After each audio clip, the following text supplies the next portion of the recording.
La bataille de Ghazni fait rage entre les talibans et les forces gouvernementales, et l'ONU s'inquiète du sort des civils.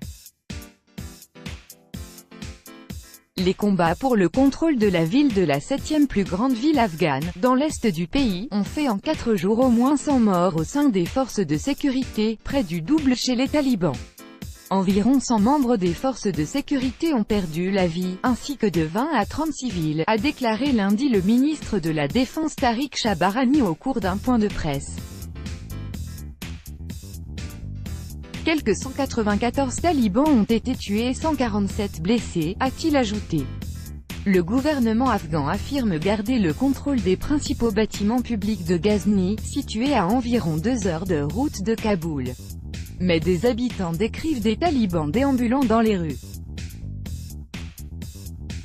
Selon le New York Times, les talibans contrôlent également plusieurs zones rurales autour de la ville et des routes d'accès.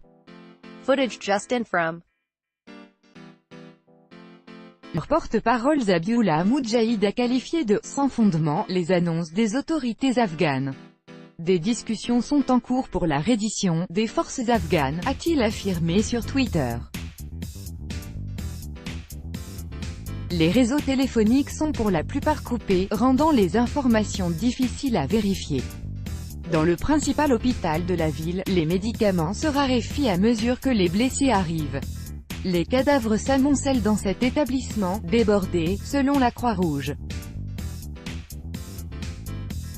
Nous avons un manque de personnel soignant, a déploré Mohammad Arif Omari, un médecin de cet hôpital, ajoutant que 166 blessés, dont des femmes et des enfants, avaient été soignés depuis le début des combats dans son établissement, presque tous blessés par des balles ou par des éclats. De nombreux corps gisaient, parfois dans des cercueils en bois, parfois à même le sol. Démenti américain. Les talibans ont lancé l'assaut sur Ghazni à un moment où la pression s'accentue pour qu'ils négocient avec le gouvernement afghan afin de trouver une issue à une guerre vieille de près de 17 ans. Un des porte-paroles du contingent américain en Afghanistan a de son côté démenti une perte de contrôle, affirmant que les forces afghanes occupent les points de contrôle clés pour maintenir la sécurité. La ville de Ghazni reste sous le contrôle du gouvernement afghan et les forces talibanes disparates qui demeurent dans la ville ne créent pas une menace d'effondrement, a-t-il ajouté.